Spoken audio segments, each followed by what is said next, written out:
advice from you about the stock market? Sure.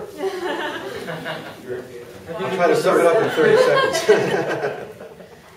Actually, would you like to share your inspiration for this piece? Sure. Well, I've been interested in music since I was a kid. And something I got interested in a little bit later from my dad was the financial markets. And those two have always been separate.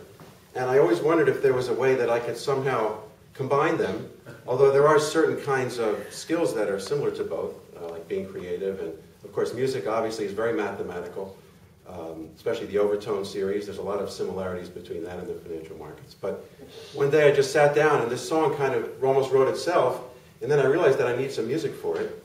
And usually it's easier for me to do the music than the words, but this one was the opposite. The words came right away, and the music was really a bit of a struggle to get it to be exactly what I was trying to do. I had the mood in my mind and sort of a lightheartedness, but to get it exactly to coalesce took a little bit more work to really get that.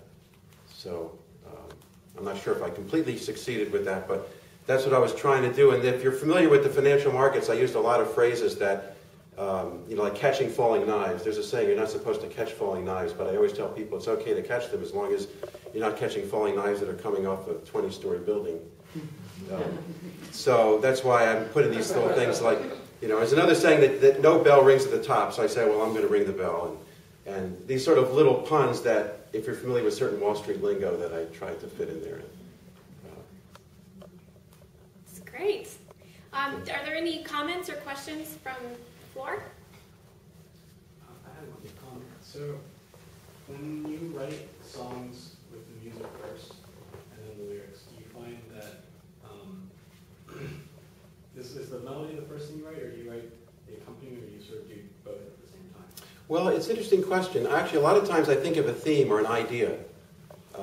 For example, I had this song that I listened to this very famous singer sing about these men that go out whaling and their wives have to stay home. And I suddenly thought of an idea, why not have a guy that wants to go out but his wife won't let him go because he has to take care of everything around the house. And as soon as I had that idea, I knew that eventually there was going to be a song that went with that. And here, as soon as that I had the idea, I said, okay, I think I know what I'm going to try to do.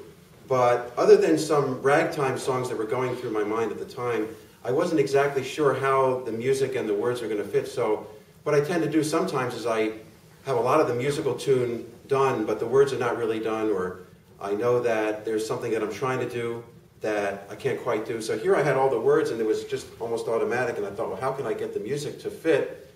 And I tried thinking of some ideas. I don't know if you noticed there, for example, that I had all the modes going from Aeolian all the way down to, I guess it's a Locrian. I wasn't sure what that one was called, but now I think I know from your piece.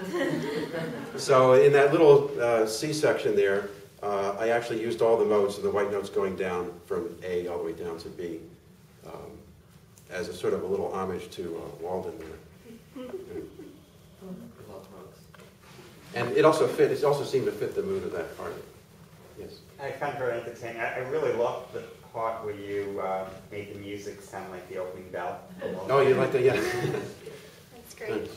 Congratulations, Steve. Great job. No, thank you very much.